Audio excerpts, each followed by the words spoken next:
우리나라 종교인의 등록 숫자는 우리 전체 인구보다 더 많다고 합니다. 2중, 3중으로 등록이 되어 있고 또 개종을 해도 이름을 삭제하지 않아서 그런 결과가 나왔다고 합니다.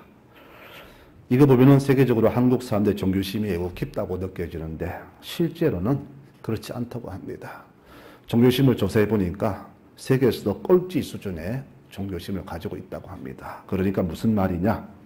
이 종교를 신앙이 아닌 그냥 종교로 숭상하는 사람이 대부분이라 그런 말이 되겠죠. 그만큼 우리의 신앙이 깊지가 않다는 그런 말이 됩니다. 불신자들이 우리 종교인에게 바라는 것이 무엇일까요? 저는 딱 한 가지라고 봅니다. 바로 우리의 진실한 삶입니다.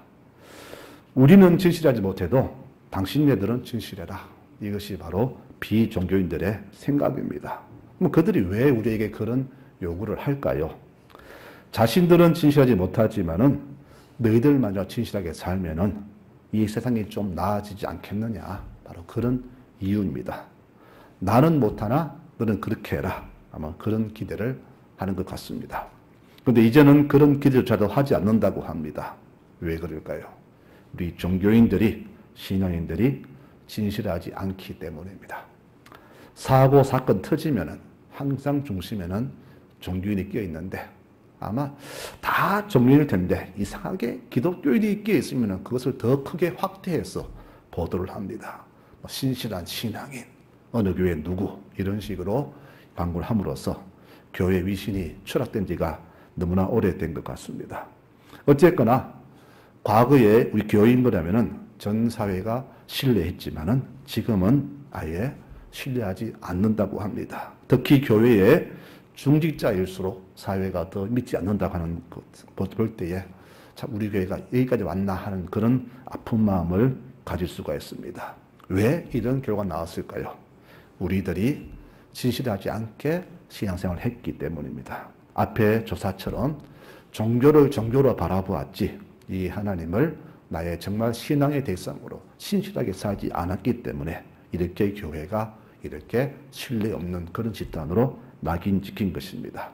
이런 현상은요, 지금뿐 아니라 과거 예수님 당시에도 그런 일이 많이 있었다고 봅니다. 오늘 말씀이 바로 그에 관한 이야기입니다. 이렇게 무너진 신앙의 세계, 또 부패한 이 사회를 다시 살리려면 어떻게 해야 될까?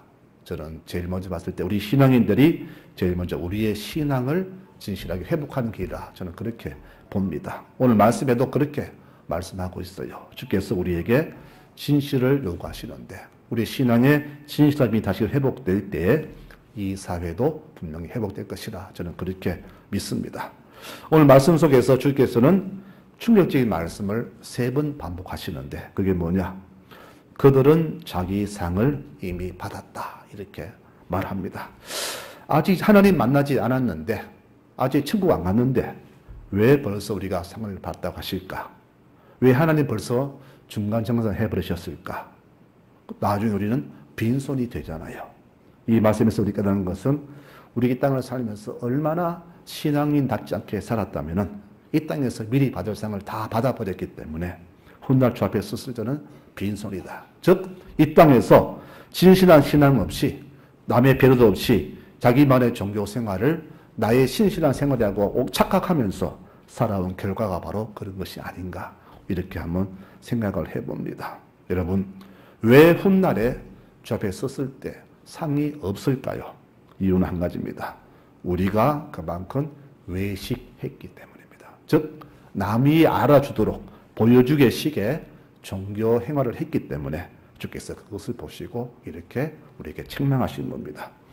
사람에게 보이려고 그 앞에서 너희 의를 행하지 않도록 주의해라. 그렇지 아니하면 하늘에 계신 너희 아버지께 상을 받지 못하느니라. 이 말씀을 3번씩이나 반복하십니다. 성도 여러분, 신앙생활은요, 남에게 보여주는 쇼나 연극이 절대 아닙니다. 그러므로 우리의 신앙생활은 남이 알아주도록 남에게 보여지게 내가 그들에게 느껴지도록 하는 것이 절대 아니란 말입니다.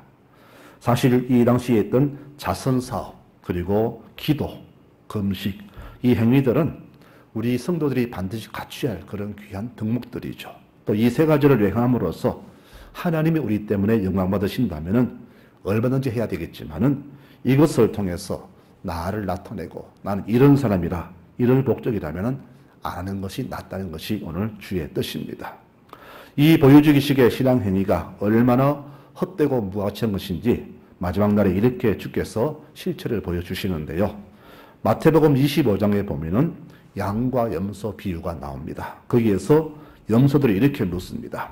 주님, 우리가 언제 주님이 아플 때, 배고플 때, 옥에 갇힐 때 모른 척 했습니까? 우리는 다 돌아보았습니다. 왜 우리를 지옥 가라 하십니까? 이렇게 묻자 주님 이렇게 말합니다. 아니다. 너희가 세상에서 아주 지극히 작은 자에게 행하지 않은 것이 곧 내게 행치 않은 것이다 라고 이런 말씀을 하십니다. 여러분, 이 말씀에서 깨닫는 것은 우리가 얼마나 지금까지 살면서 하나님 뜻을 저버리고 위선적인 종교생활을 했는가를 우리가 이 말씀에서 깨달아집니다. 구제와 기도, 금식 이 세 가지는 우리 성도가 반드시 지키고 행해야 할 귀한 신앙의 덕목입니다. 그런데 이것을 행함에 있어서 내가 드러나고 나를 자랑하기 위한 모습으로 드러낸다면 주께서 보시기에 매우 가정스러워 보인다. 그런 말씀이 아니겠습니까? 세상은 그렇게 하는 것이 맞습니다. 세상은 일부러 자기의 선행을 드러내지요. 광고를 합니다. 그래야 내가 높아지고 지명도가 높아지고 칭찬받고 그렇게 자기를 나타내거든요. 수해가 나면은 수해 현장에 높은 분들의 그 배우자들이 찾아가서 앞치마 두르고 가지고 씻는 모습을 TV에 한 번씩 보잖아요. 그들을 보십시오. 목에는 금목걸이가 주렁주렁 달려있고 손목에는 금팔찌가 달려 있습니다. 그 뒤에는 사진 찍는 수행원들의 모습이 TV에 딱 드러나 보입니다. 이뿐일까요? 노숙자들 식당에 얼굴 내미는 앞치마를 두른 그 정신들의 모습, 카메라를 의식한 쇼들, 우리가 봐도 가정스러운데 하나님 보시기에 그렇지 않겠습니까? 우리가 봐도 그런데 하물며 우리 믿는 자들의 진실이 없는 이 정식적인 종교 행위를 주께서 어떻게 판단하시겠습니까? 꽃은 아무리 숨겨도 향기가 드러나고 빛은 아무리 감춰도 어둠을 물리치는 것이 빛입니다. 그러므로 진실된 신앙, 즉 우리가 아무리 숨겨도 다 드러난다는 것이죠. 그런데 왜 굳이 내 입으로 그것을 떠벌려서 나타내고 표시하려고 하는지 모르겠습니다. 세상은 그렇게 하지만은 그들 역시 우리 종교인들이 이런 모습을 너무나 싫어한다는 겁니다. 그래서 수군데요.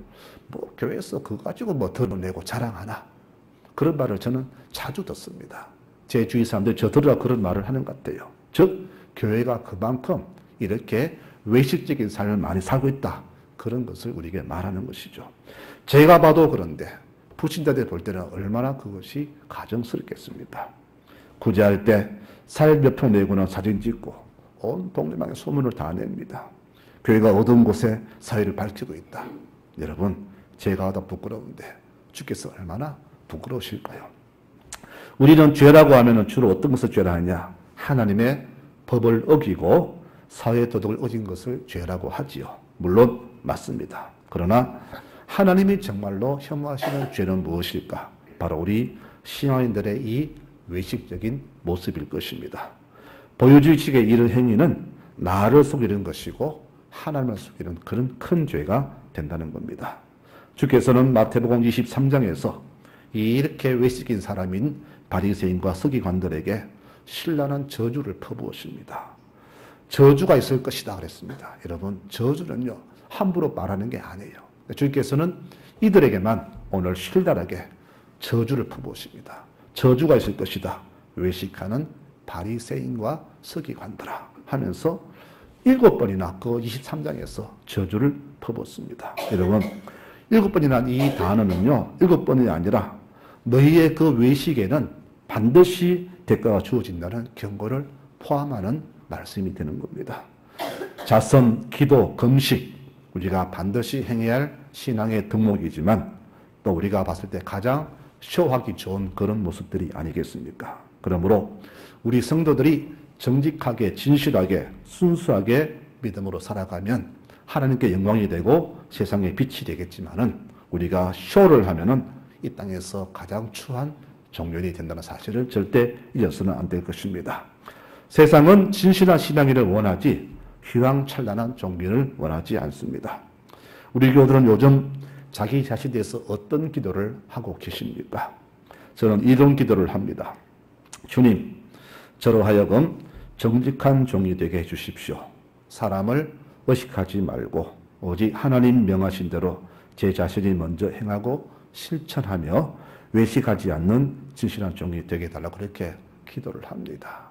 제가 정직하지 않고 신실하지 않으면요, 제가 전하는 모든 말씀도 다 거짓이 되잖아요. 제가 잘못된 말씀을 전하면은 받아먹는 여러분들도 병든 신앙이 되잖아요. 그래서 저는 날마다 그런 기도합니다. 주님, 누가 뭐래도 제 자신이 부끄럽지 않도록, 제가 양심 비추어서 제 자신이 저 탓하지 않도록 그런 정직한 자가 되달라고 그렇게 기도합니다. 정직이 무엇입니까? 거짓이 없는 마음과 행동입니다. 그래서 정직하려면 무엇은 내 마음이 깨끗해야 됩니다. 내 마음이 깨끗해야 드러나는 행동도 깨끗해지는 것이죠. 그래서 하나님은 지금 이 땅에서 이렇게 정직한 신앙인을 찾고 계시는 겁니다. 우리 몸이 살이 찌고 또 성인병 걸리는 이유가 뭔지 아십니까? 바로 잘못된 우리의 식생활 때문이죠. 먹거리 때문입니다. 건강한 음식을 적당히 섭취해야 되는데 입에 달다고 아무 음식이나 막 섭취하고 과식하기 때문에 살이 찌고 온갖 성인병이 생기는 겁니다. 이와 같이 우리 신앙이 왜 병들까요? 말씀을 제대로 먹지 않으니까, 병든 말씀을 먹으니까, 자꾸 세상에 물이 섞인 말씀을 먹으니까 내 믿음이 건강치 않은 겁니다. 여러분, 이것을 꼭 기억하십시오. 종교는 사회를 정화시키는 능력이 있지만 병든 종교인은 사회에 더 큰 해악이 된다는 사실을 꼭 기억하시기 바랍니다. 신천지의 이단들 보십시오. 이들 때문에 가정이 무너지고 자녀들이 탈선하고 온 사회가 지금 어지럽히고 있습니다. 이 때문에 전도가 막히고 복음이 막히는 기가 막힌 일들이 지금 이 땅에서 벌어지고 있지 않습니까? 그러므로 종교가, 우리 교회가 제 역할을 못할 때에 이런 추한 모습이 나온다는 사실을 우리는 잊지 말아야 할 것입니다. 하지만 저는 생각합니다. 교회가 아무리 못났어도 세상보다는 분명히 낫습니다. 여러분, 세상이 아무리 깨끗하고 좋아도 교회보다는 분명히 못합니다. 단 왜 교회가 지탄을 받을까? 이렇게 몇몇 병든 종교인들 때문입니다. 여러분, 우리 몸은 하나로 이어져 있어가지고요, 어디 한 군데도 아프면 온몸이 다 아프잖아요. 여러분, 손톱만 빠져도 온몸에 열이 나잖아요. 내가 기침만 해도 온몸이 흔들리죠. 이와 같이 병든 사람 몇 사람 때문에, 한두 사람 때문에 온 교회가 지탄받는다고 생각한다면은 나 한 사람의 신실하고 정직한 순수한 신앙생활이 우리 교회와 이 사회에 얼마나 중요한가를 다시 한번 깨닫게 되지 않겠습니까? 믿음과 행위가 잃지 않는 것을 위선이라 합니다. 성도 여러분, 오늘 말씀을 한번 숙고해 보십시다. 자선을 베풀었습니까? 이웃을 도와주었습니까? 그렇다면 나의 그 선행 때문에 혹시 이웃이 자존심 상하지 않도록, 마음을 상하지 않도록 기도하시기 바랍니다. 그리고 자신의 행위를 누구에게도 발설하지 마시기 바랍니다. 기도하는 교인입니까? 나는 이렇게 기도한다. 나는 기도의 능력자다. 내 기도한 동지가 많다. 자랑하지 마시기 바랍니다. 기도는 나와 하나님과의 관계이지 결코 자랑할 거리가 아닙니다. 제가 전에 있었던 교회에는 기도팀들이 몇 팀이 있었습니다. 마음 맞는 분끼리 모여서 함께 기도하는데 교회에 참으로 귀한 분들이죠. 저는 그분들 너무나 좋았습니다. 기도할 때 너무나 좋았는데 어느 날부터 이 모임이 자기들의 어떤 이기 집단이 되고 말았습니다. 자기들만 영적으로 뛰어나다고 여기면서 기도하자는 교우들을 얕잡아보고 이들이 특정 세력화가 되고 말았습니다. 저희끼리 놀러가고 저희끼리 모이고 식사하고 차 마시고 게다가 투표할 때는 저희끼리 서로 밀어주는 하나의 세력이 되고 말았다는 겁니다. 순수했던 모임이 교회의 큰 골칫덩이가 되고 말았습니다. 담임 목사님이 그것을 보고 당장 해체를 명했습니다. 성도 여러분, 우리의 신앙이 순수하지 않고 진실하지 않으면요, 거기에서 향기가 아니라 악취가 나고 맙니다. 악취는 오히려 더 해악을 끼치는 존재가 되겠죠. 그래서 우리는 내 신앙이 오염되지 않도록 항상 조심하고 돌아보는 그런 습관을 길러야 할 것입니다. 성도 여러분, 기도는요, 은밀히 하는 겁니다. 참된 기도는 아무도 모르는 곳에서, 바로 골방에서 하나님과 일대일 관계에 맺는 것이 바로 참된 기도입니다. 그러므로 기도한다고 우리가 내세울 것도 없고, 기도를 않는다고 해서 그 사람을 변화할 것도 없습니다. 성도 여러분, 금식하십니까? 우리가 큰 문제 앞에서 금식 기도는 큰 영향력이 있습니다. 여러분, 목숨을 거는 것이기 때문에 금식은요, 힘이 큽니다. 그런데 그 금식이 자랑거리가 된다면 그것은 역시 무용지물이 되고 맙니다. 참 이상한 것은 금식은 자랑할 게 아닌데 난 이렇게 금식하는 사람이다라고 자꾸 떠벌이는 사람이 있어요.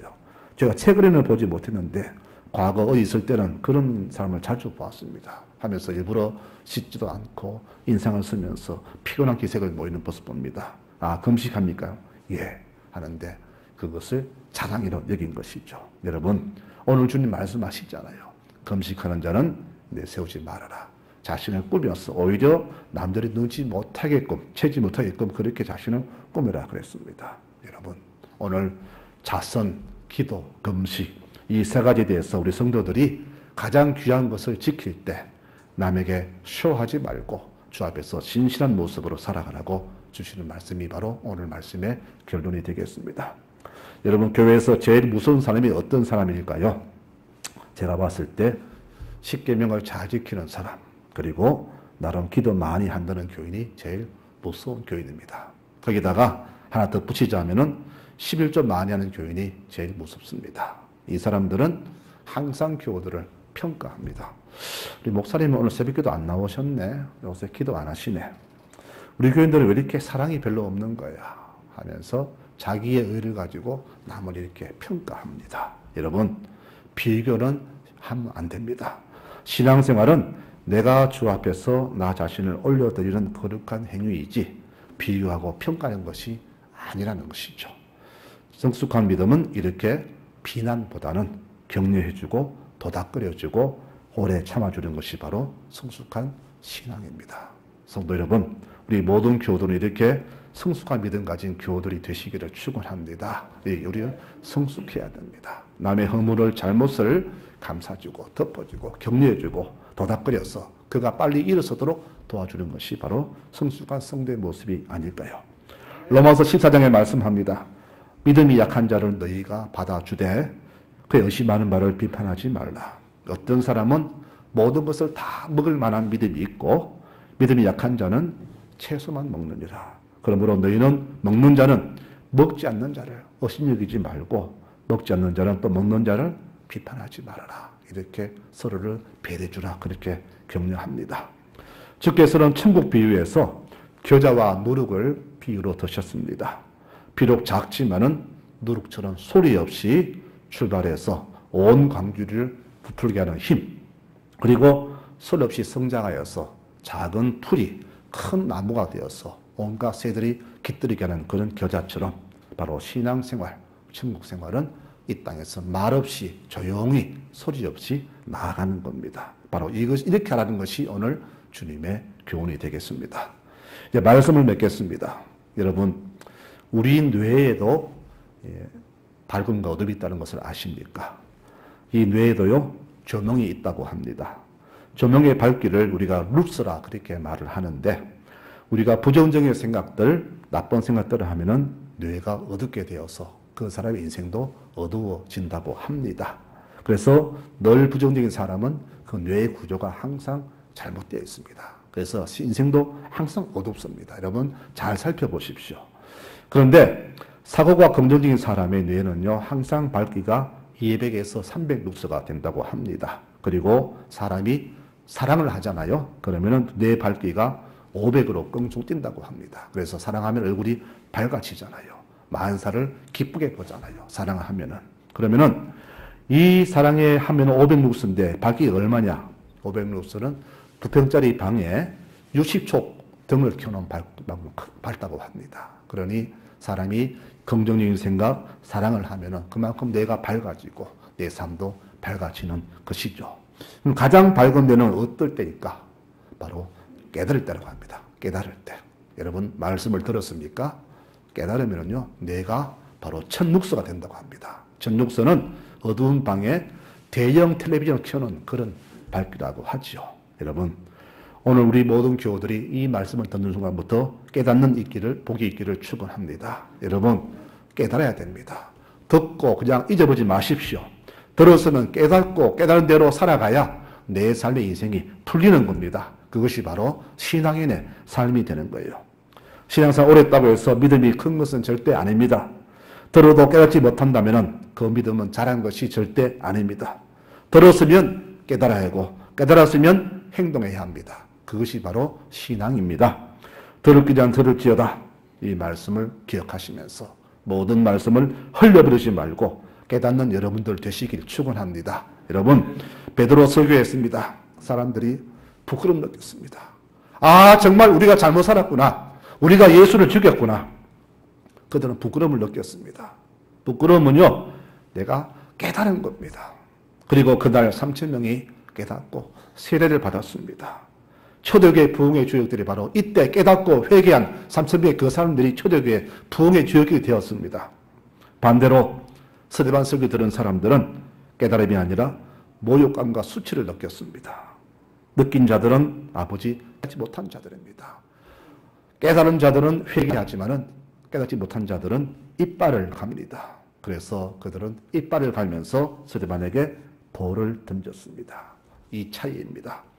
같이 말씀을 들었는데 어떤 자는 깨닫고 회개하는데 어떤 자는 마음에 앙심 품습니다. 모욕과 수치감을 느낍니다. 내가 이 말 들으고 교회 왔나? 내가 왜 저 말 들어야 되냐?